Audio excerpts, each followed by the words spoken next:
Welcome back, Year 10s. This is a continuation on the editing videos I've been doing for you. So in the last video, we looked at the brightness, contrast, and levels.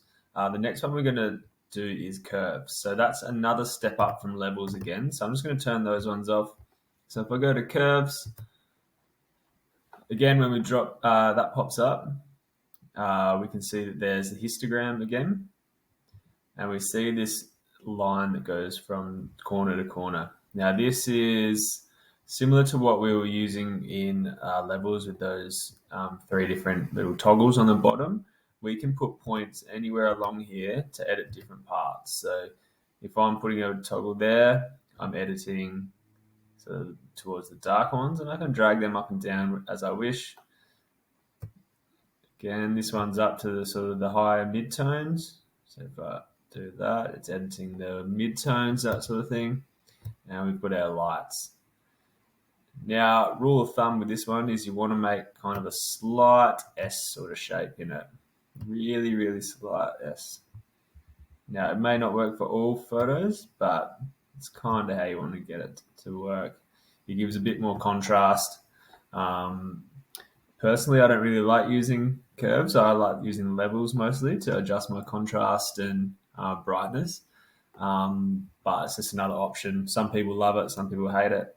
And you can set some presets in there. So if you want to have the same sort of effect on each photo, you can set it up beforehand. Alrighty. So what we were looking at there with those ones with brightness, contrast, levels, and curves was mainly to do with the light and dark of the photo. Now we're going to go in and have a look at some of the colors. So I'm going to leave I'll just leave the curve. Oh no, I'll leave it normal. Now we're going to look at the colors. So we're going to look at the tone of the photo. First one we're going to look at is hue and saturation. So we've got three toggles here. We've got the hue. Oops. And I'll get that out of there. Not that. The hue is to do with the colors. Now, again, this one, it's when you're editing with it, you want to be just making your slight adjustments. So, like, see if I'm going like that, it's changing our colors up a lot. So, if you're doing the hue, changing the hue of it, yeah, just be careful. Don't go too wild because we want our photo to still look real. We don't want to see like blue leaves and blue oranges. So unless that's your end goal to get some really psychedelic colors, I would just be really careful with the hue. The next one down is the saturation. So that's how much color you've got in the photo. So if I drag it to the positives, my colors are becoming brighter and more vibrant. If I go the other way, it's dropping the colors out. So you can drop it down and make it black and white or make it super bright. But again, with the saturation, just don't go too nuts with it unless you're dropping it right out to go black and white. Now, not all photos look nice in black and white.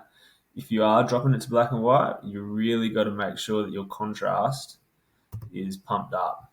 So if I go into my contrast and adjust it, oops, I'm going to turn it on.